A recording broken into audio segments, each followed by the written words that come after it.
Pembahasan pada malam hari ini masih membahas tentang akhir zaman, bicara tentang bulan Ramadan yang akan berlaku di tahun ini.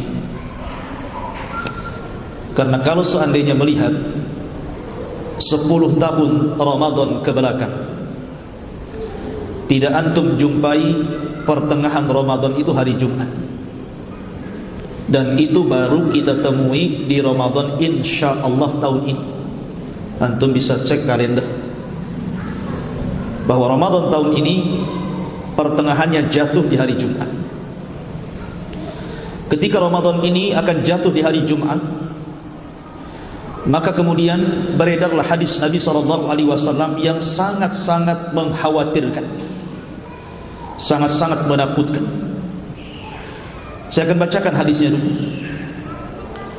Disebutkan dalam sebuah riwayat dari Abdullah ibn Mas'ud radhiyallahu anhu, "Idza kanat sayhatun fi Ramadan, fa innahu yakunu ma'ma'atun fi Syawal, wa tamyizul qabaili fi dzil qa'dati, wa tusfaqud dima'u fi dzil hijjati wal muharram. Wa mal muharram yaquluha thalathan hayhat hayhat yuqtalun nasu fiha harjan wa harjan." Qulna wa ma sayhatu ya Rasulullah?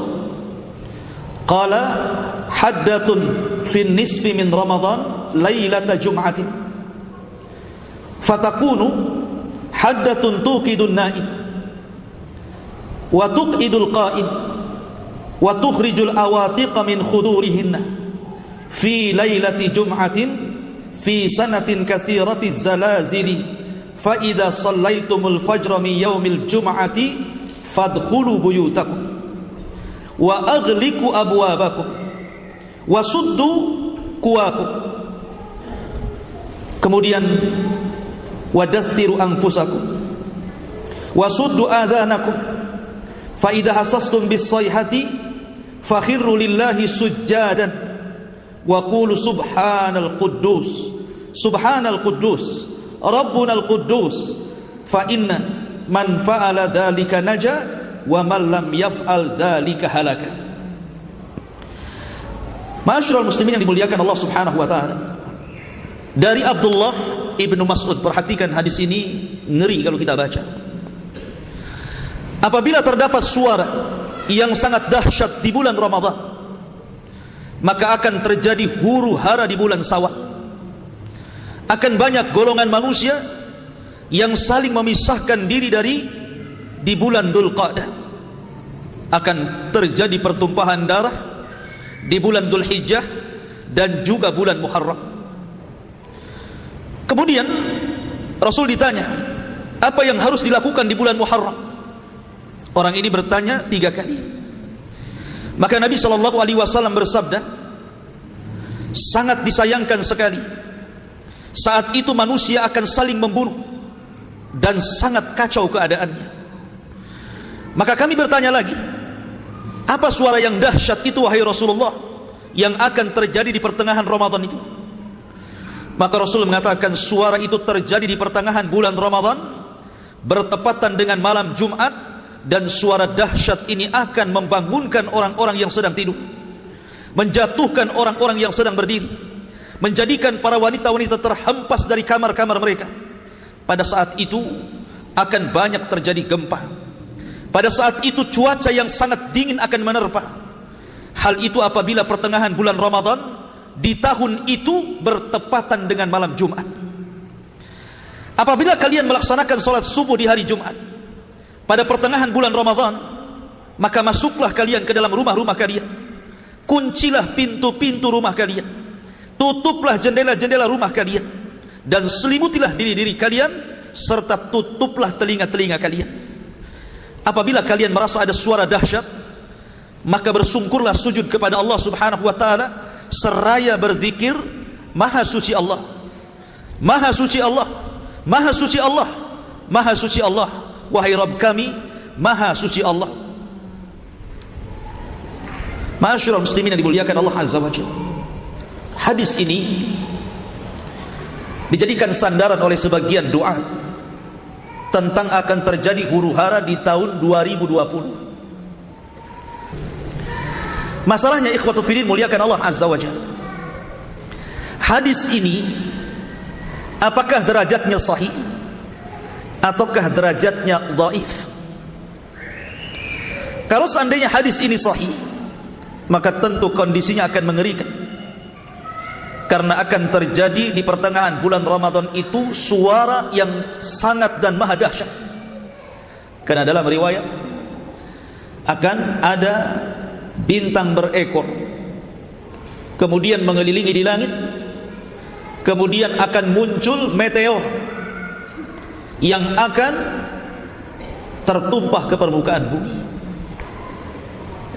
Dari situ juga dijelaskan akan muncul dukhan. Selama 40 hari dukhan itu, asap tebal itu akan mengelilingi satu dunia. Dan ketika itu ilmu teknologi katanya sudah tidak akan berfungsi. Maka dari sekarang antum harus mengambil uang-uang antum sebelum ATM macet. Dari sekarang sudah harus mengumpulkan kurma dan makanan sebelum tidak ada yang jual kurma dan beras. Ngeri tidak? Ngeri. Masalahnya ikhwatu fiddin, hadis ini memang banyak beberapa redaksi yang mirip. Di antaranya hadis Abu Hurairah radhiyallahu an, kemudian juga hadis dari Fairuz Ad-Dailani, juga kurang lebih seperti ini redaksinya. Bahwa di tengah pertengahan bulan Ramadan hari Jumat akan terjadi huru-hara yang luar biasa, dan itu akan berkepanjangan sampai bulan Dzulhijjah. Bulan Dzulhijjah itu bulan orang naik haji. Bahkan di bulan Muharramnya itu akan terjadi pembunuhan yang luar biasa. Mekah ini akan bertumpah darah katanya. Kira-kira nih mau haji tahun ini mikir atau mikir?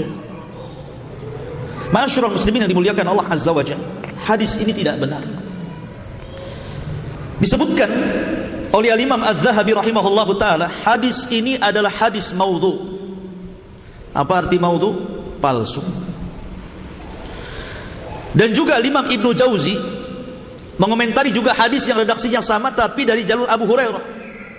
Itu pun dikatakan haditsun maudhu'un an Rasulillah. Kata Ibnu Jauzi, hadis itu maudhu, palsu, mengatasnamakan kepada Nabi sallallahu alaihi wasallam. Kemudian juga dikatakan oleh Al-Uqaili rahimahullahu ta'ala, seorang pakar hadis, dia mengatakan laisa li hadzal hadis aslun an thiqatin wala min wajhin thabitin. Kata Imam Al-Uqaili, hadis ini tidak ada asalnya dari seorang perawi yang dianggap terpercaya, bahkan dari segi yang tetap pun tidak ada sumbernya hadis ini. Bahkan dikatakan oleh Imam Hakim sahibul Mustadrak, huwa haditsun gharibul matani, hadis ini aneh matanya. Ma'asyiral muslimin yang dimuliakan Allah, bahkan Syekh bin Baz rahimahullahu taala juga mengomentari hadis ini dan mengatakan bahwa hadis ini adalah hadis yang batil. Dan Syekh Albani juga mengatakan hadis ini maudhu, palsu. Kalau sudah tahu derajat hadis ini, mestinya siapapun yang menceritakan tentang hadis ini kan harus menceritakan tentang derajat hadis, kan gitu. Jangan disampaikan begitu saja. Sebab kalau disampaikan begitu saja, ini akan mengkhawatirkan manusia. Bayangkan coba, sebentar lagi akan terjadi api yang akan menyala di mana-mana akibat meteor yang jatuh ke bumi. Kemudian akan terjadi kepulan asap yang menjadi dukhan yang akan meliputi satu dunia, dan itu 40 hari. Kemudian akan terjadi pembunuhan di musim haji. Kemudian ditakut-takuti teknologi akan mati. Coba kalau teknologi mati, ikhwatu fiddin, kita ini setiap hari dihadapkan kepada teknologi kan. Sekarang dokter-dokter di rumah sakit itu pakai apa? Alatnya pakai teknologi. Tukang ojek saja jadi Gojek ya, pakai teknologi juga. Jadi semua bank-bank itu pakai teknologi, ATM pakai teknologi, semua pakai teknologi. Nah kalau sebentar lagi tidak ada teknologi, apa enggak pusing manusia itu? Maka kalau seandainya betul-betul hadis ini sahih, ya memang sangat mengkhawatirkan. Sudah kewajiban kita untuk persiapan kan begitu. Tapi rupanya hadis ini maudhu. Hadis ini maudhu, palsu. Jangan pernah disebar kecuali antum menyebutkan derajatnya. Hadis ini dhaif, hadis ini sahih, hadis ini hasan, gak apa-apa. Kalau ada yang mengatakan bukankah hadis dhaif juga bisa diamalkan? Boleh diamalkan, tapi dalam masalah fadilah amal, dalam masalah keutamaan amal, bukan dalam masalah perkara gaib. Ini kan perkara gaib. Itu pun ada syarat-syarat yang ditentukan. Seperti hadis dhaifnya itu tidak terlalu dhaif, sehingga dengan berkumpulnya banyak-banyak riwayat-riwayat yang semakna sehingga terangkat menjadi hasan li ghairihi. Kemudian dinaungi hadis yang sahih dan kita tidak meyakini mengamalkan hadis itu. Ada syarat-syaratnya. Ini bukan fadilah amal, ini sudah masuk bab gaib ini. Ini masuk masalah akidah manusia. Jangan menakut-nakuti dengan hadis ini. Karena ini bukan hadis dari Nabi SAW. Yang saya khawatirkan adalah sabda Nabi SAW, barang siapa, kata Rasulullah, barang siapa yang menasabkan hadis kepada Nabi SAW dengan sengaja, apa kata Rasul? Maka dipersilahkan tempat duduknya di neraka. Nabi mengatakan, man kadzaba alayya muta'ammidan, barang siapa yang berdusta kepadaku dengan sengaja. Dia tahu hadis ini dhaif tapi disebarkan. Falyatabawa maq'adahu minan nar. Silahkan seret tempat duduknya, masukkan ke dalam neraka. Karena berdusta kepada Rasul itu berbeda dengan berdusta kepada sesama kalian. Kata Rasul, al-kadzibu alayya laisa kakadzibin ala ahad. Berdusta atas namaku itu berbeda dengan berdusta kepada sesama kalian. Karena man kadzaba alayya muta'ammidan fal yatabawwa maq'adahu minan nar. Siapa yang berdusta kepadaku secara sengaja, silahkan tempat duduknya di neraka. Baik, kita akan masuk kepada duhan, karena hadis ini juga berkaitan dengan duhan, asap yang tebal yang akan meliputi selama 40 hari, bukan hanya satu Indonesia, satu dunia. Dan duhan ini sangat membahayakan. Kalau bagi orang yang beriman sih, paling tinggi ngirup duhan itu paling pilek, ya pusing-pusing sedikit.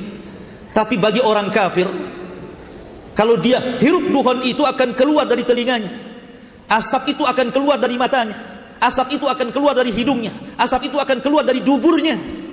Bahkan saking panasnya akan membakar kepalanya. Nanti saya akan sebutkan riwayat-riwayatnya. Lah ikhwatu fiddin, duhan ini bukan main-main. Ini termasuk alamah kiamat kubro, tanda-tanda kiamat besar, bukan tanda-tanda kiamat kecil. Kalau seandainya diprediksi kemudian Ramadan tahun ini kemudian akan terjadi duhan, ingat, tanda-tanda kiamat besar itu kalau sudah datang tidak bisa dihentikan. Tidak akan bisa dihentikan dan akan terus seperti itu sampai kiamat dibangkitkan. Ma'asyiral muslimin yang dimuliakan Allah Subhanahu wa taala. Pembahasan kita fokus kepada duhan dan apakah tartib tanda-tanda kiamat itu sebagaimana yang masyhur banyak kemudian diceritakan di YouTube ataupun oleh sebagian ustaz diceritakan bahwa tanda-tanda kiamat besar yang pertama itu duhan, kemudian Dajjal, kemudian turunnya Isa dan begitu seterusnya. Kita akan jelaskan di sini. Sebenarnya tartibnya seperti apa? Baik, kita akan bercerita tentang tartib dari tanda-tanda kiamat. Pertama, tanda-tanda kiamat dimulai dari munculnya Dajjal. Tidak ada satupun nabi melainkan pasti akan memperingatkan umatnya akan kemunculan Dajjal. Karena fitnah Dajjal ini fitnah yang bukan fitnah biasa, tapi fitnah luar biasa. Memfitnah setiap agama manusia. Awalnya mengaku nabi dan akhirnya mengaku Tuhan. Dan sebagian besar manusia menjadi pengikut Dajjal, terutama kaum wanita. Bagaimana tidak? Sebelum kedatangan Dajjal akan terjadi 3 tahun kekeringan. Langit ditahan sepertiganya, bumi pun ditahan sepertiganya tidak tumbuh. Tahun kedua, langit ditahan 2/3-nya, bumi pun ditahan 2/3-nya tidak tumbuh sehingga kering kelontang. Kemudian yang ketiga, tahun ketiga, seluruh langit ditahan dan bumi pun ditahan, semuanya tidak tumbuh. Manusia kelaparan. Disitulah Dajjal muncul. Kemudian Dajjal akan datang kepada sebuah perkampungan yang sudah hancur ekonominya, sudah tidak bisa lagi ditanami kebun dan ladangnya, tidak ada makanan yang akan dimakannya. Kata Dajjal, kalau kalian beriman kepada aku, kusuburkan tanah kalian, kugemukkan hewan-hewan kalian, kuberikan kalian pembendaharaan yang ada dalam bumi. Mau apa? Emas, perak, jamrud. Gimana orang tidak kufur saat seperti itu? Jangankan saat-saat seperti itu, ada gempa tsunami saja, datang orang Nasrani, datang orang yang hendak memurtadkan orang, hanya diberikan 1 karung beras, 1 pakaian, suruh murtad mau kadang-kadang. Ini jelas-jelas ini kondisinya kan begitu ya. Ya pasti akan menyangka Dajjal itu Tuhan. Kata Dajjal hujan, hujan. Kata Dajjal tumbuh, tumbuh. Kata Dajjal keluar emas, keluar emas. Nah, kan itu. Kalian ingin berjumpa dengan bapak dan ibu kalian yang sudah meninggal? Dajjal tinggal mengatakan kepada kuburannya, hiduplah kalian. Hidup tuh bapak kita, ibu kita, saudara kita, anak kita yang kita cintai. Tapi hakikatnya bukan mereka, itu syaitan yang tasyakul, menyerupai keluarga kita, kemudian mengatakan, nah ikutilah orang ini, dia Tuhan kita.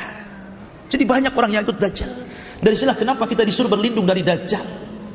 Setiap kita sholat, di penghujung sholat kita sebelum salam, kita berlindung dari fitnah Dajjal. Setiap hari Jumat kita disuruh membaca awal atau akhir 10 surah Al-Kahfi dalam rangka perlindungan Dajjal. Jadi Nabi SAW sudah mengatakan fitnah ini besar. Kata Rasul, kalau aku hidup ku bunuh Dajjal, tapi kalau seandainya aku meninggal, kalian yang akan melawan Dajjal, dan kalian tidak akan sanggup. Karena Dajjal tidak bisa mati kecuali seorang Nabi yang membunuhnya, Isa bin Maryam. Kemudian Dajjal berhasil mengalahkan Imam Mahdi, sehingga Imam Mahdi harus tinggal di Bukit Tur dan para prajuritnya yang bersembunyi. Ketika kemudian tidak ada jalan lain kecuali harus jihad, mati syahid atau hidup mulia, maka ketika menjelang subuh turunlah Isa bin Maryam. Tugasnya Isa itu yang pertama kali membunuh Dajjal. Selama 40 tahun dia akan tinggal di bumi, lain dengan Imam Mahdi 7 tahun saja. Tugas pertama membunuh Dajjal. Baru ada tugas yang lainnya, membunuh babi, mematahkan salib, dan akan memimpin kaum muslimin, dan akan memasukkan Islam sebagian ahli kitab. Wa in min ahlil kitab illa la yu'minanna bihi qabla mautihi. Dan sebagian ahli kitab itu akan beriman kepada Islam sebelum kematian Isa. Dan Isa akan memimpin kaum muslimin setelah meninggalnya Imam Mahdi.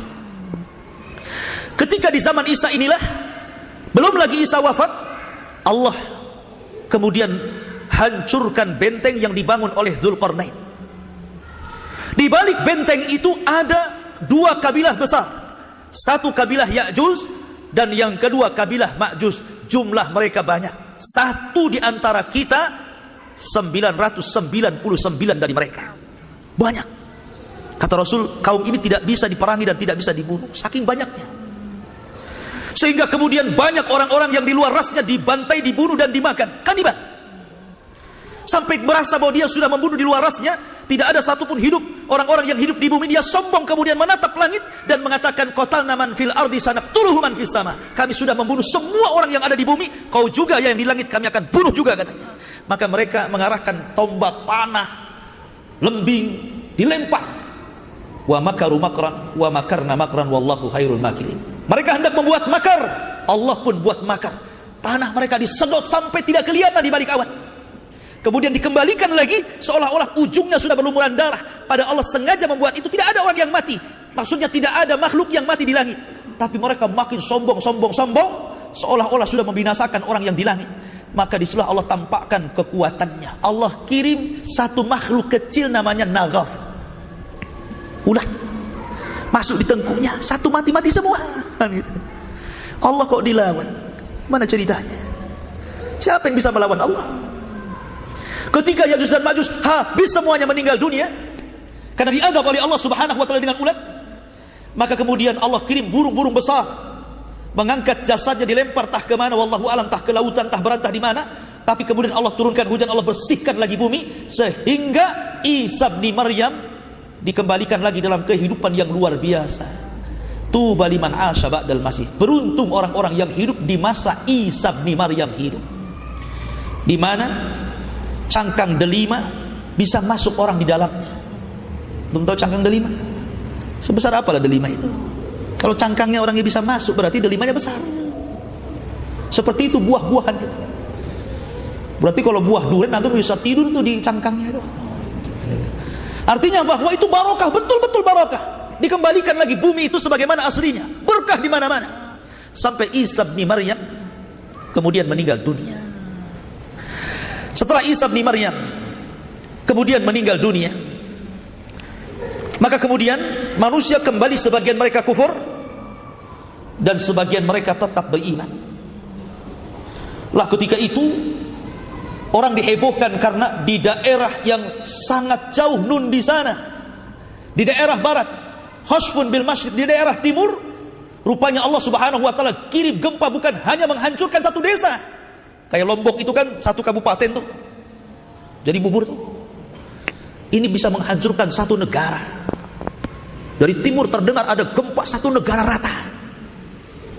Maka orang pun heboh dengan berita tentang ada gempa yang bisa menghancurkan negara-negara. Baru saja mereka mendengar di arah timur itu terjadi gempa yang dahsyat, dari barat pula mereka mendengar bahwa sama di barat juga terjadi gempa hebat sehingga menghancurkan negara-negara. Setelah itu rupanya di Jazirah Arab pun terjadi gempa di mana-mana, satu dunia. Sehingga orang kemudian kesulitan tempat tinggal, kesulitan ekonomi, keadaan mereka miskin. Mulailah kemudian mereka semakin jauh, maka sebagian mereka semakin kufur, tapi ada juga yang masih istiqamah di situ.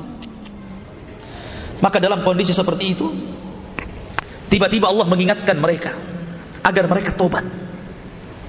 Fartaqib yauma ta'tis sama bidukhanin mubin. Di sini letak duhan, bukan di awal. Di sini letak duhan. Allah tiba-tiba mengirimkan duhan, satu dunia gelap dengan asap. Asap ini masuk ke rumah, ke gang, ke gua, ke jalan. Tidak ada satupun kecuali menghirup duhan. Setiap hari banyak orang yang meninggal gara-gara menghirup duhan ini. Ma'asyiral muslimin yang dimuliakan Allah Subhanahu wa taala. Akhirnya mereka pun mulai sadar, mereka sudah jauh dari Allah Azza wa Jalla. Mereka berdoa, Rabbana kshif anna al-adzab. Inna mu'minun.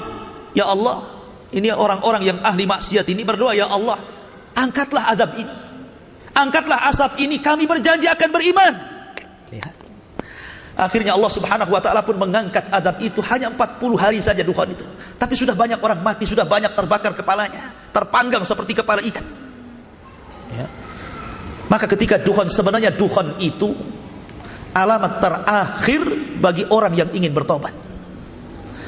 Karena setelah ini akan muncul alamat di mana orang sudah tidak diterima lagi tobatnya. Harusnya ketika duhan itu dihilangkan Allah Subhanahu wa taala, yang tadinya berzina berhenti berzina, yang tadinya minum khamar berhenti minum khamar, yang tadinya nyembah berhalanya dibuang, bertobat kepada Allah Subhanahu wa taala. Setelah hilang azabnya kufur lagi sebagian orang itu. Maka ketika di malam hari yang sangat dingin, semua manusia tidur. Ketika datang di waktu subuh, orang-orang yang beriman bangun sebagaimana kebiasaan mereka sholat subuh. Tapi orang-orang kafir munafik terlelap tidur. Baru mereka terbangun di jam-jam yang sudah lewat sholat subuh. Tapi langit masih gelap, seperti gerhana matahari total. Ditunggu sampai duhur, tidak ada juga matahari muncul. Ditunggu sampai asar, tidak muncul juga. Ditunggu sampai maghrib, tiba-tiba matahari harusnya tenggelam, tiba-tiba muncul dari arah barat. Di sini Allah Subhanahu wa taala menutup pintu tobat. Yauma ya'ti ba'du ayati rabbi. Pada hari di mana nanti akan datang tanda-tanda kuasa Allah Subhanahu wa taala. Maka tidak akan bermanfaat lagi. La yanfa'u nafsun iman. Maka jiwa tidak lagi bermanfaat keimanan sama sekali. Baik yang sebelumnya tidak beriman atau sudah beriman tapi belum beramal soleh, kata Allah, tidak bermanfaat lagi. Kalau sudah terbit matahari dan ada yang mengatakan 1 hari, ada yang mengatakan 2 hari, ada yang mengatakan 3 hari, maka semua manusia menangis. Kenapa menangis? Para dai berhenti berdakwah, para ustadz berhenti mengajar, orang-orang yang minum khamar berhenti mabuk, orang yang berzina berhenti berzina. Karena mereka tahu apapun yang mereka lakukan, sekalipun mereka tobatan nasuha sesuai dengan syarat-syarat tobat, tidak bermanfaat keimanan mereka di hadapan Allah. Ketika itulah selang 1-2 hari muncul binatang yang disebut dengan dabatun minal ard, binatang besar. Dalam hadis dhaif membawa tongkat dan stempel Sulaiman. Tongkat Nabi Musa dan stempel Sulaiman. Kalau tongkat Nabi Musa dipukulkan kepada orang kafir, di hidungnya gosong dia. Kalau stempel Sulaiman di stempel di dahinya, bercahaya dia. Hadis ini dhaif. Ya. Kemudian setelah itu manusia terbedakan mana mukmin mana kafir. Quran diangkat, Islam tinggal namanya. Tidak ada yang mengenal syariat Islam, tidak salat, tidak zakat. Mereka mengucapkan la ilaha illallah pun karena mendengar bapak moyang mereka mengucapkan kalimat itu. Ketika sudah tidak ada salat, tidak ada haji, tidak ada apa-apa, apa yang diharapkan di dunia ini? Maka setelah itu apa yang terjadi?